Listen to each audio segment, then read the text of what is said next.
and it's going to backfeed into your house. There's not going to be inverters. There's not going to be any type of electrician needed. It's going to be real simple technology.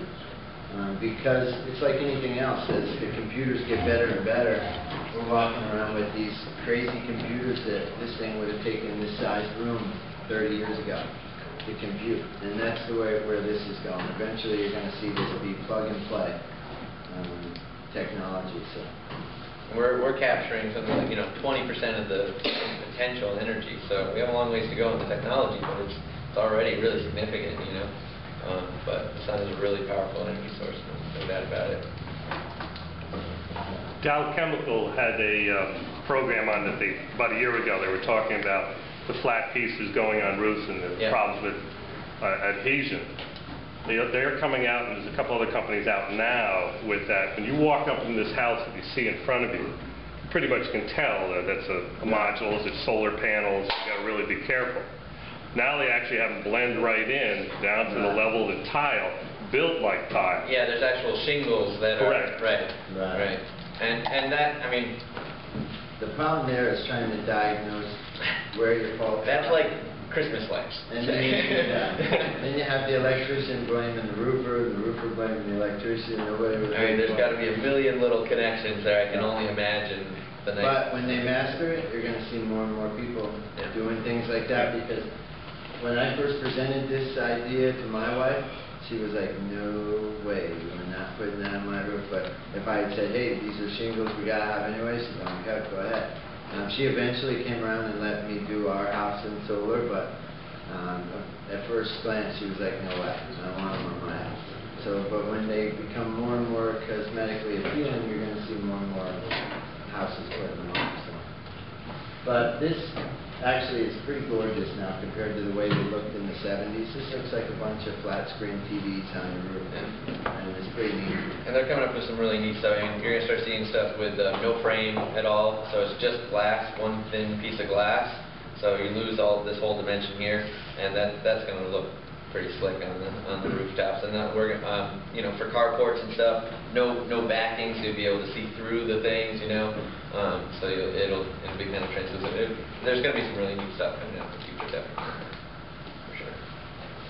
The industry, does that mean that you said you run it in conduit? Does that mean rigid conduit metal? Or rigid metal. And you use PVC? Rigid metal for just about anything that's above ground. And then you can use PVC conduit in the ground. Yeah. And that's for electrical code. NEC code. Quick question, really has nothing to do with fire management. When your tiles get to a certain age and you got to replace your roof, what do you do? Well, ideally we build all of our systems on nice new roofs that have a 30-year lifespan, same as the panels. But you know what the neat part is? This is on 2 rails per panel.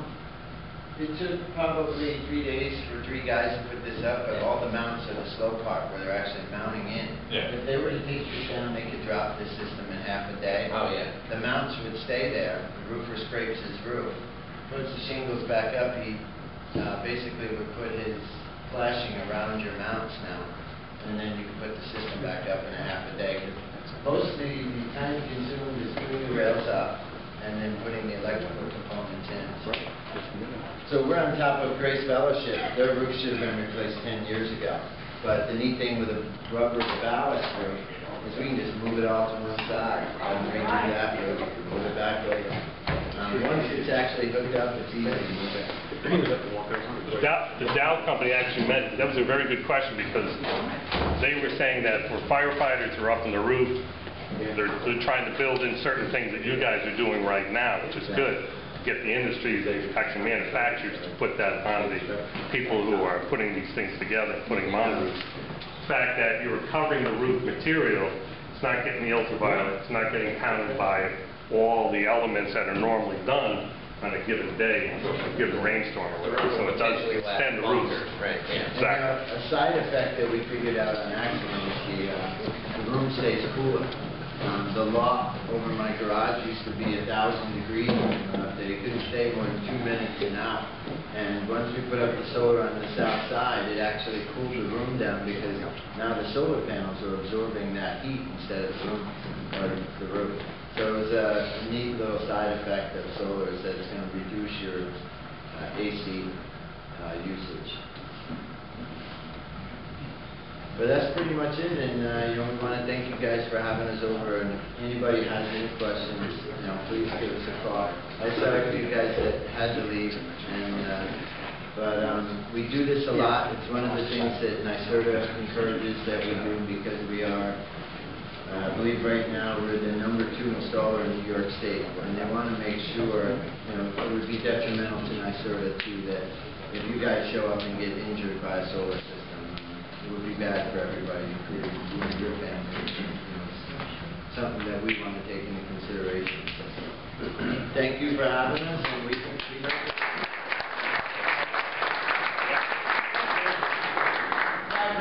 Any last questions? Anything at all? How water resistant is that inverter? How water resistant? It's basically waterproof. Yeah. And inside, outside, whatever. And we have them right on the edge of roofs where snow comes piling down, and these things are very resilient. Most of the inverters that are top performers are German-made. They're assembled here in Denver, Colorado. It seems to be a hot spot. But the Germans have taken inverters to the next level, and they're probably the best in the industry right now. There's more solar in Germany than there is in the entire United States. Size-wise, it's pretty crazy. How are they if they're both? What's that? How they hold up if they're exposed to direct fire? It's a metal box filled with copper. So there's more than nothing in them is burnable. And the toxicity level is nothing because it's basically an electrical box. One question, are you seeing a lot more of this construction, obviously, raise the roofs? Is this summer, are there deals out there that have people that are building new homes would benefit more by having a shuttle in new construction?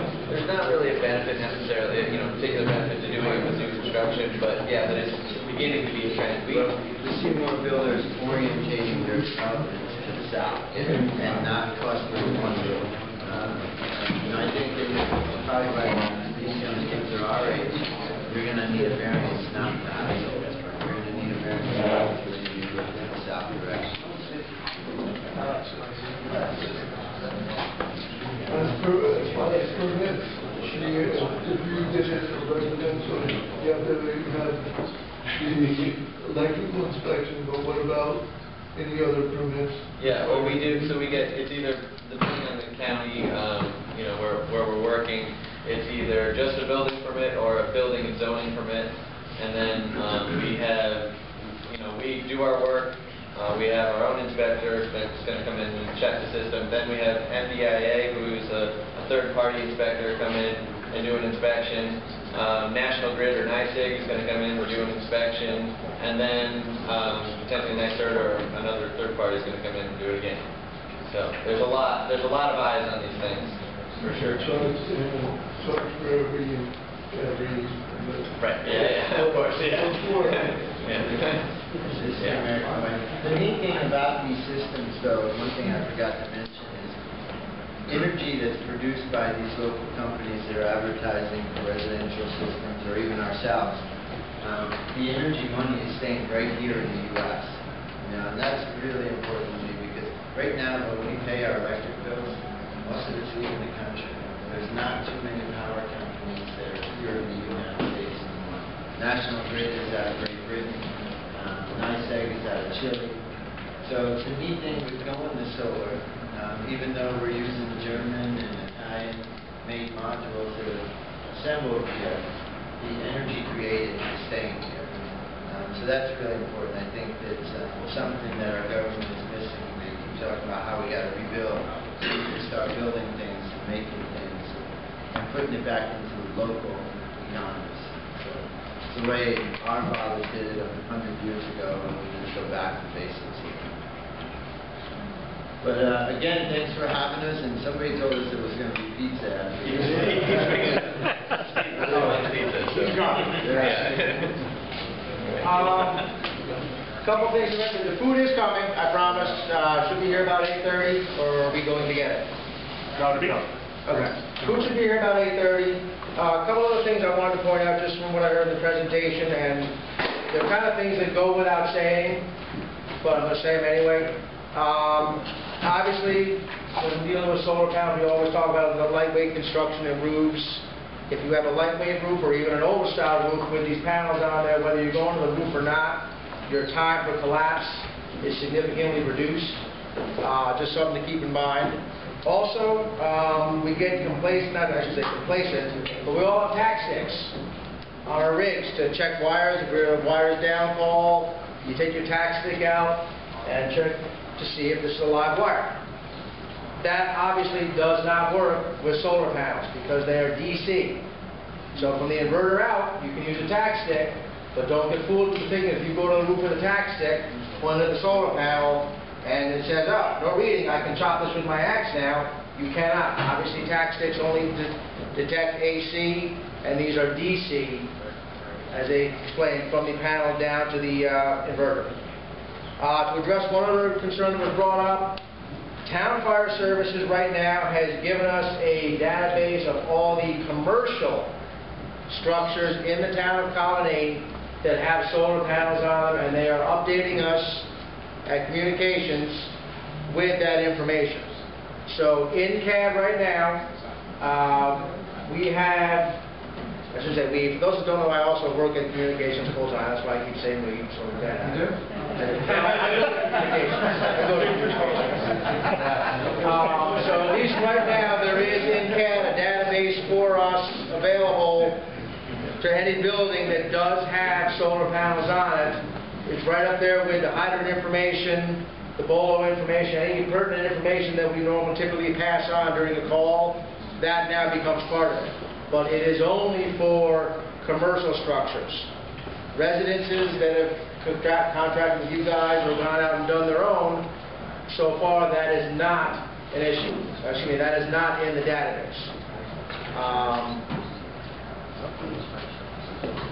Tom Witt wanted me to point out, I put another list down back. If you want to sign up on your way out, it's for an email. We have a few articles on PDF from CAL FIRE and NYSERDA, also talking about a lot of the issues related to the fire service and solar panels. California Fire has been probably one of the most progressive in addressing the issues and researching it themselves and then providing articles for people about this stuff. So if you're interested, you can put your email down on the list back there. Tom Witt will make sure that you get an email with the article, the links to those articles, or you're going to send the actual PDFs.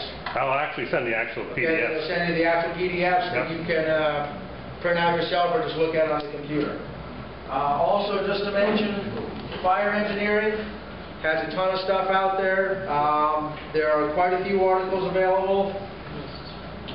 I had 3, now there's only 2 up here. No, There were 3.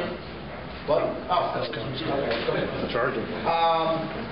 Again, I'm going to put these on the back table. If you want to take a look at them, feel free. Otherwise, you can just take the title that's on here, punch it into fire engineering, and bring the article up yourself.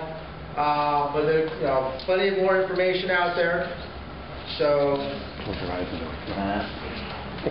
I believe that is all we have at this time. Like I said, food should be here momentarily. So feel free to get drinks and whatnot. And